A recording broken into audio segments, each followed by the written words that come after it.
Agora, né, no dia de hoje, será realizada a eleição no Flamengo.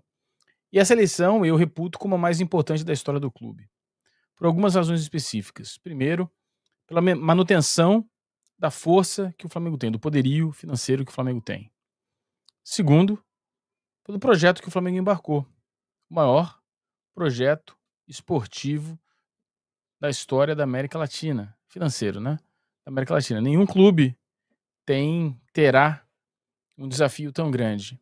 O Flamengo hoje é o único clube do relatório Convocados do César Grafietti da Galápagos que tem o ranking de AAA, AAA. É o clube com as melhores finanças, com a melhor estrutura financeira do país. Isso não quer dizer a quantidade de dinheiro disponível, quer dizer a organização financeira. E, além disso, é o clube com o maior poder financeiro do Brasil. Mesmo assim, vai embarcar num projeto gigantesco, enorme. Portanto, a definição dessa gestão. Esse projeto é o estádio, né? A definição da próxima gestão será fundamental quando o Flamengo embarcar nesse projeto. Uma outra questão fundamental é a profissionalização do departamento de futebol. A paisagem do futebol brasileiro hoje é muito diferente de 3 anos atrás, quando da reeleição do Luiz Rodolfo Landim. Agora, nós estamos num cenário muito diferente. Há sim uma estrutura consolidada de SAFs, que mesmo que não seja exatamente a certeza absoluta, a convicção da melhora e da prosperidade, vai colocar no mercado, de maneira diferente, em ondas diferentes, diferentes parceiros que competem e competirão pela manutenção e pelo poder e pelos títulos. Então, o que acontece? Hoje o Flamengo é o time de maior receita, mas nós veremos, em alguns anos específicos, alguns agentes que vêm, sabe lá Deus da onde, investem uma quantidade de dinheiro irreal naquele campeonato e coloca aquele time específico em pé de igualdade com os mais poderosos financeiramente. Isso vai acontecer de maneira contínua, ou seja, o Flamengo vai um ano disputar com o Botafogo, aí o Botafogo deixa de ter investimentos do Textor, e aí sai o Textor, aí entra um outro, aí sai o Botafogo, aí entra o Bahia, aí entra o Cuiabá, aí entra o Mirassol, e vai.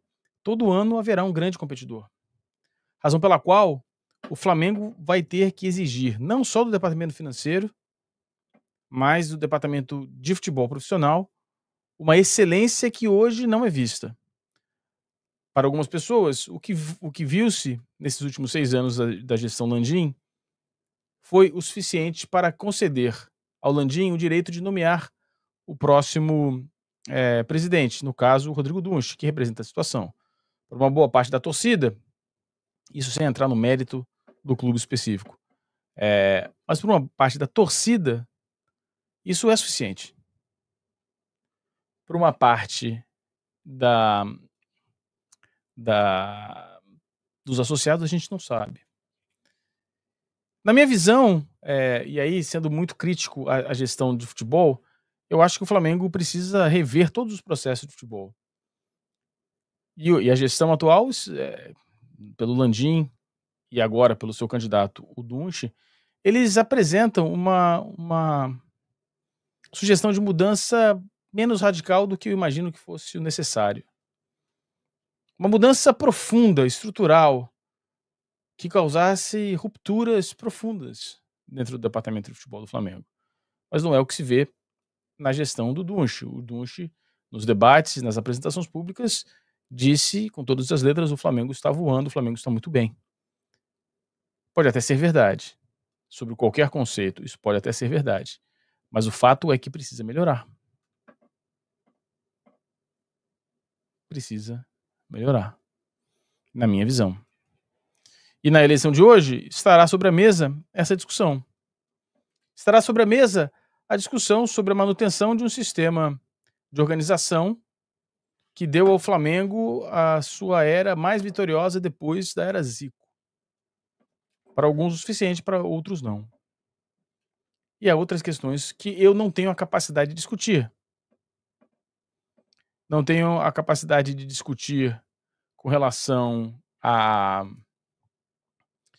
gestão de esportes olímpicos, qualidade dos serviços da Gávea, qualidade da infraestrutura da Gávea, isso está além da minha capacidade. Isso vai muito além do que aquilo que eu consigo comentar. O Thiago Lucas, o Babi parece ser a melhor opção, mas ele não garantiu o Felipe Luiz, então infelizmente não vai ganhar. Thiago, já ficou muito claro aqui,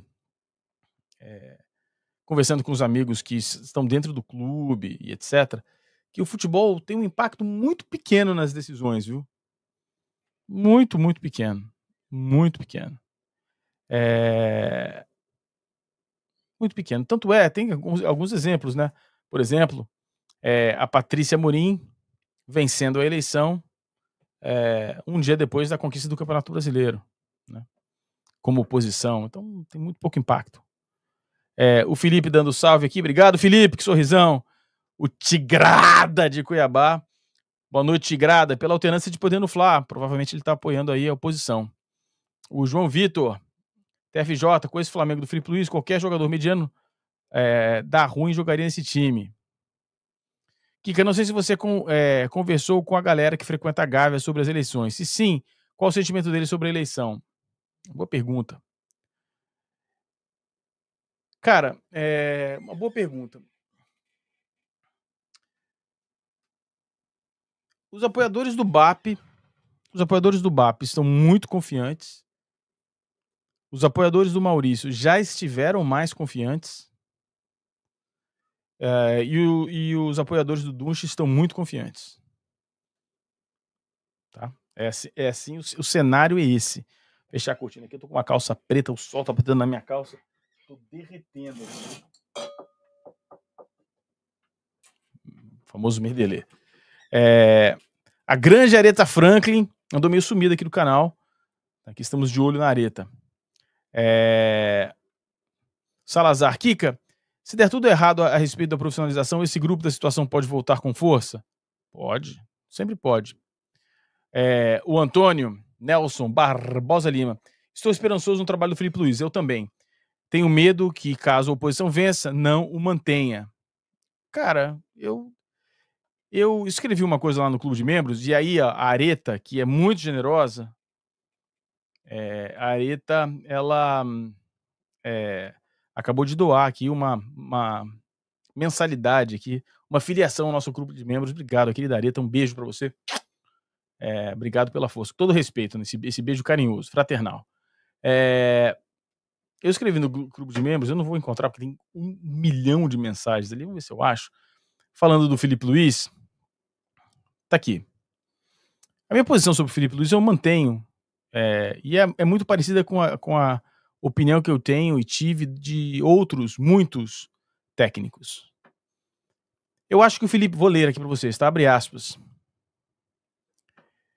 Acho que ele tem que ter a chance de ser efetivado pela próxima gestão. Se a oposição vencer. Será outro grupo, regras diferentes e chefes diferentes. Ele tem que ter vantagem no processo seletivo, mas não pode ser garantido. Não sabemos nada sobre a capacidade do Felipe Luiz na gestão de crises, no planejamento e etc. A gente não sabe. Não sabe. E aí eu coloquei nesse mesmo comentário, eu vou ler para vocês. A fase virou no Flamengo e em menos de um mês e tem ligação direta com o técnico. Contratado em 20 de agosto, o técnico assumiu o Flamengo na 13ª posição do Campeonato Brasileiro e em crise após a saída do técnico anterior. O time da Gávea emplacou 6 vitórias consecutivas e chegou ao G4. Nem sequer a eliminação para o Vasco na Copa do Brasil atrapalhou a transformação promovida pelo técnico. Do acerto do sistema defensivo ao fim da dependência do centroavante, o Flamengo realmente mudou e deixou para trás a briga contra a degola. O Flamengo evoluiu justamente quando o brasileiro toma forma para a reta final. Bom, esse texto é de 15 de setembro de 2005 e refere-se ao grande Oswaldo de Oliveira. Obviamente não estou comparando o Oswaldo de Oliveira. O Oswaldo de Oliveira a gente já sabia, a gente já tinha certeza que era um técnico ruim. Era um técnico ruim. Mas nós também sabíamos que ocasionalmente ele poderia montar um bom time. E havia ali uma sensação de que ele estava montando um bom time. E não era nada disso. Não era nada disso. Foi um recorte muito pequeno. Fez-se um recorte muito pequeno. Um recorte muito limitado. E esse recorte muito limitado gerou uma situação onde as pessoas imaginavam, as pessoas, que ele pudesse ser um bom treinador ou pelo menos estivesse fazendo um bom trabalho. E não era o caso. E não era o caso. Absolutamente não era o caso, era um técnico fraco. O Felipe Luiz não é um bom técnico ou um técnico ruim. Nós não sabemos. Não dá para ter certeza. O que dá para saber é que ele está fazendo um bom trabalho. E se você estiver cravando agora que ele é um grande técnico, e ele de fato for um grande técnico, você não está acertando hoje, você não terá acertado no passado. Você deu um chute, não é uma análise. O recorte é muito pequeno. Ele é um técnico promissor. Como nós vimos uma série de outros técnicos que pareciam ser promissores. Eu fiz esse recorte, fiz essa brincadeira com o Oswaldo de Oliveira, mas ela poderia ter sido feita igualmente com o Barbieri. Poderia ter sido feita com o Barbieri. O Barbieri liderou o Campeonato Brasileiro com 7 pontos de vantagem. E quando todos imaginavam que o Barbieri colocaria um time ainda melhor para jogar, o time desmanchou depois da Copa do Mundo de 2018. Fez-se um recorte muito pequeno e disseram que ele era o cara.